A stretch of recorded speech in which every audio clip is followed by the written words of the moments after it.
तो सुखदेव जी कहते राजन, एक वनांतर में भगवान श्री हरि जो है, हरि का रूप धारण किए थे भगवान विष्णु। तो राजा परीक्षित प्रश्न किए, कैसे किए महाराज, तनिक बताइए। तो सुखदेव जी कहते राजन सुन, एक समय की बात है कि एक बहुत विशाल पर्वत था जिसका नाम था त्रिकुट पर्वत। सुखदेव जी कहते हैं, आसिद गिरिवरो राजन त्रिकूट इति विश्रुतः क्षीरोदेनावृतः श्रीमान् योजनायुतमुच्छ्रितः।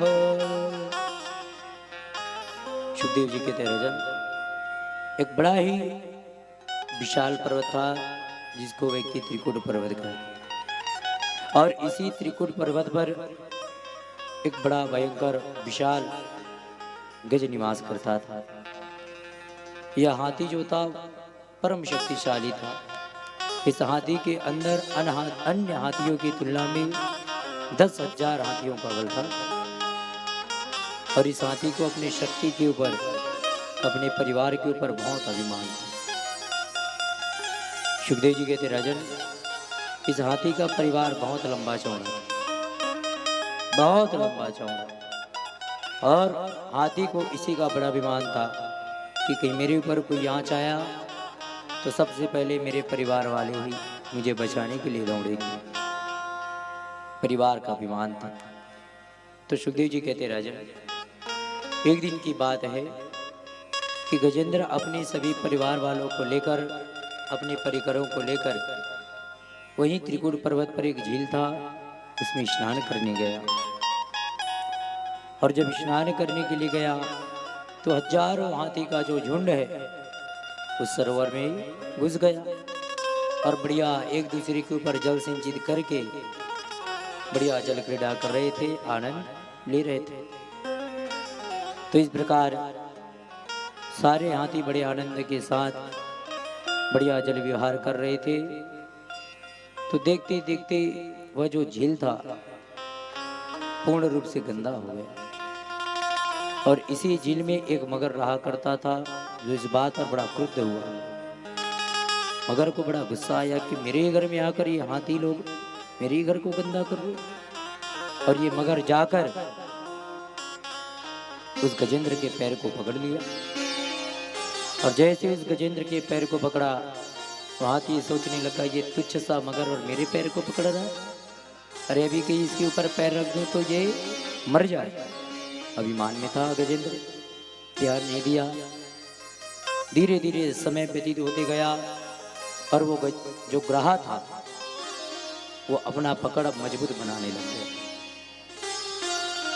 और जब वो ग्राह अपना पकड़ मजबूत बनाने लग गया तो आज हाथी को लगने लग गया कि ये मगर तो शक्तिशाली है। तो आज हाथी अपने पैर को खींचने लग गया और अपने आप को उस झील से खींचते खींचते बाहर लाया। लेकिन ये मगर भी बड़ा शक्तिशाली था। ये मगर पुनः उस हाथी को फिर पकड़ा और खींचते खींचते फिर इसको झील में ला लिया। सुखदेव जी कहते राजन, इस प्रकार अब ग्रह और मगर मच्छ और जो हाथी था दोनों के बीच भयंकर खींचातानी प्रारंभ हुआ, और ऐसे खींचते खींचते कई दिन व्यतीत हो गए। अब तो हाथी थकने लग गया, और जैसे हाथी थकने लग गया, डर गया, अपने परिवार वालों को बुलाने लग गया, अरे बेटा बचा मुझे वरना आज मैं मर जाऊंगा, ये मगर मुझे मार डालेगा। और जैसे हाथी ने अपने परिवार वालों को चिल्लाया तो सारे इनके परिकर आ गए, सूंड में सूंड डालकर हाथी को खींचने लग गए। तो जैसे हाथी को खींचने लग गए, इधर से मगर खींचा। तो सुखदेव जी कहते राजन, ये मगर बड़ा ही शक्तिशाली था, इतना शक्तिशाली कि हाथी के खींचने के पश्चात भी ये सब हाथी मिलकर उस हाथी को नहीं खींच पाए। अंत में खींचते खींचते कई दिन व्यतीत हो गया। आज हाथी के सारे हाथी पुत्र बच्चे परेशान हो गए, छोड़कर भगने लग गए। जैसे ही छोड़कर भगने लग गए, आज हाथी कहने लग गए, पुत्र तुम सब कहाँ जा रहे हो मुझे छोड़कर। आज मैं मृत्यु के मुख पर बैठा हूँ, आज तुम मुझे अकेला छोड़ के जा रहे हो। तो आज उनके पुत्रों ने मना कर दिया, पिताजी हमें क्षमा करना, लेकिन कितने दिन तक खड़े रहे, हमको भी तो अपने बाल बच्चों को तो देखना पड़ेगा, कब तक आपको ही देखते रहे। और इस प्रकार आज वो हाथी जूता चला गया, केवल अब इनकी पत्नियां ही बची रही और ये भी निकालती रही बेचारियां। और अंत में जब सारी हथनियां भी थक हार गई तो ये भी भगने लग गई। गजेंद्र कहने लगे, रे देवी तुम सब कहाँ जा रहे हो मुझे छोड़कर? अरे कम से कम तुम लोग तो रुक जाओ, वो लोग तो बच्चे हैं, छोड़कर चले गए। अरे तुमने तो मेरे साथ 7 जन्मों तक जीने मरने का कसम खाई, तो आज उस वचन को तोड़कर चले जाओगे। तो आज हथनियां कहने लगी, महाराज अरे आपको निकालते निकालते हमारे कई वर्ष व्यतीत हो गए, किंतु आप निकल ही नहीं पा रहे। तो अब आप मर रहे तो हम क्यों मरे यहाँ पर भूखे प्यासे? अब तो ऐसा लग रहा है कि आप बचने वाले तो है ही नहीं, इसलिए महाराज क्षमा करना, हम भी जा रहे हैं। आज हाथी अपने आप को धिक्कारने लग गई, राम राम मैं किसके लिए इतना अभिमान के साथ घूमता था, मैं किसके लिए इतना बड़ा साम्राज्य बनाया था, इन सब धूर्तों के लिए, जो आज मुसीबत आने पर मुझे इस हाल में मृत्यु के मुख पर छोड़कर चला गया। हाथी रोने लग गया। बिल्कुल सत्य बात है सज्जनों, इस संसार में कोई किसी का नहीं होता। कस्य माता पिता कस्य भार्या सहोदरा, अर्धकालेन संबंध को वा परिवेदन। इस संसार में न कोई किसी का माता होता है, न कोई किसी का पिता, न भाई बंधु चाचा मामा, कुछ नहीं होता। ये सारे संबंध कब तक से हैं? जब तक से आपकी जेब में धन है। और जिस दिन आपके जेब से धन खत्म हुआ, समझ लो ये परिवार वाले ही आपको अपने से दूर करने लग जाएंगे। जब बुढ़ापा आता है ना, तो जब व्यक्ति के जेब में धन नहीं रहता तो उसके घर वाले ही उसको धिक्कारने लग जाता है। तो ये संबंध तब तक से है जब तक से सामने वाले के पास कुछ स्वार्थ की वस्तु आपके पास है, तब तक से। आज गजेंद्र रोने लग गए, हे भगवान अब मैं किसको पुकारूं, कौन मेरी रक्षा करेगा? आज वो जो ग्रह था गजेंद्र को खींचते हुए पुनः फिर झील के अंदर ले जाने लग गया। अब तो पूर्ण रूप से अपने आत्मविश्वास को भी हार गया गजेंद्र, अब मैं नहीं बच पाऊंगा, कुछ भी कर लो। तो आज गजेंद्र सोचने लगे अब अंतिम बार किसको पुकारा जाए। तो अंतिम बार गजेंद्र कहते कि अब मैं उनको पुकारूंगा जो संसार के माता पिता हैं, जो सबकी रक्षा करते हैं, आज मैं उनको पुकारूंगा। तो आज गजेंद्र भगवान को पुकारने लग गए, और जैसे ही भगवान को पुकारने लग गए, लेकिन गजेंद्र किसी का नाम नहीं लिया। गजेंद्र यही कहता है कि आज वह परमात्मा मेरी रक्षा के लिए जो संपूर्ण संसार के माता पिता हैं, सभी जीव के माता पिता हैं।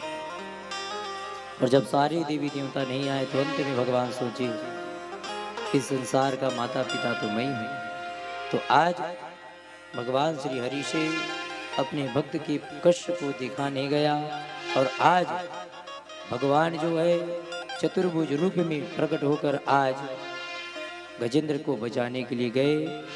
और जैसे भगवान गजेंद्र के पास गए, गजेंद्र का सूंड केवल इतना बचा हुआ था डूबने के लिए, और जैसी गजेंद्र की दृष्टि पड़ी तुरंत वहीं से कमल के पुष्पों को उखाड़ लिया और भगवान को प्रेषित करते हुए गजेंद्र कह रहा था कि हे प्रभु आज आप मुझे थाम लीजिए। गजेंद्र कहने लग गया, पकड़ लो हाथ बनवारी, नहीं तो डूब जाएंगे। पकड़ लो हाथ बनवारी, नहीं तो डूब जाएंगे। और जैसे आज गजेंद्र भगवान को पुकारने लग गए कि हे गिरधारी आज मुझे बचा लो, आज अन्यथा मैं मर जाऊंगा। तो भगवान तुरंत अपने गरुड़ से छलांग लगाए और तुरंत गरुड़ के ऊपर से छलांग लगाकर भगवान अपने हाथ को बढ़ाकर आज उस गजेंद्र के सूंड को पकड़कर खींचते हुए बाहर लाए और भगवान तुरंत अपने सुदर्शन चक्र को लाकर सबसे पहले उस ग्राह का मगरमच्छ का उद्धार किया। बोलिए भक्त वत्सल भगवान की जय हो। सुखदेव जी कहते राजन कि जो ग्राह और गजेंद्र थे ना, ये दोनों अपने पूर्व जन्म में शापित थे राजा। ये जो गजेंद्र था ये अपने पूर्व जन्म में इंद्रदुम्न नाम का एक राजा था। एक दिन की बात है, इंद्रदुम्न अपने आसन पर बैठा था। इनके गुरुजी आए लेकिन इन्होंने प्रणाम नहीं किया, बिल्कुल अभिमान में बैठा रहा। गुरुजी को बड़ी गुस्सा आई, और मूर्ख, तुम्हारे गुरु तुम्हारे समक्ष खड़े और तू बैठा हुआ है, बड़ा अभिमान के साथ बैठा हुआ है। जाओ श्राप देता हूं, तू गज बन जा, गज के समान तुम्हारा अभिमान है। और जैसे श्राप दिया चरणों में गिर गए, गुरुदेव मुझसे क्षमा हो गई, गलती होगी, मुझे क्षमा कर दीजिए। गुरुदेव बोले बेटा श्राप तो मिल गया, लेकिन जा, उस गज के स्वरूप में भी तुझे भगवत की स्मृति बनी रहेगी। सुखदेव जी कहते राजन, और ये जो मगरमच्छ था अपने पूर्व जन्म में कुहू नाम का एक गंधर्व था। ये देवताओं को हंसाने का कार्य करता है। वो तो एक दिन की बात है कि जब देवल ऋषि नदी में स्नान कर रहे थे तो जो ये कुहू गंधर्व था ये जल के अंदर चला गया और जल के अंदर जाकर चुपके से उस ब्राह्मण देवता के पैर को पकड़ लिया। और जैसे ही उनके पैर को पकड़ा सो देवल ऋषि भगवान सूर्य को अर्घ्य दे रहे थे, वो बिल्कुल डर गए, अरे भगवान मुझे क्या पकड़ लिया।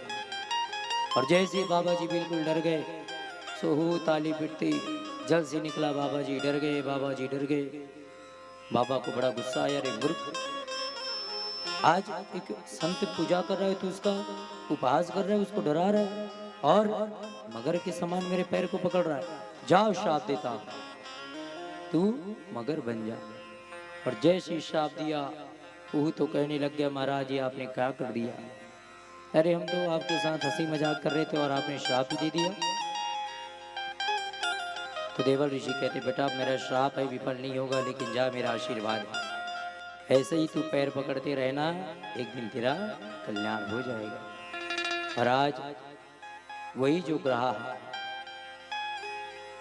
गजेंद्र के पैर को जब पकड़ा तब गजेंद्र से पहले उनको भगवत की प्राप्ति हो गई। इसलिए सुखदेव जी कहते राजन, भले ही हम भगवान को ना पकड़ पाए, भले ही भगवान को पकड़ने की सामर्थ्यता हमें नहीं है, लेकिन कहीं हम भगवान को पकड़ने वाले भक्त के पैर को कहीं पकड़ लेना तो भगवान पहले अपने भक्त से पहले उस पैर पकड़ने वाले को उतारता है। जैसे कि पहले भगवान गजेंद्र से पहले इस ग्राह का उद्धार किया। बोले भक्त वत्सल भगवान की जय हो।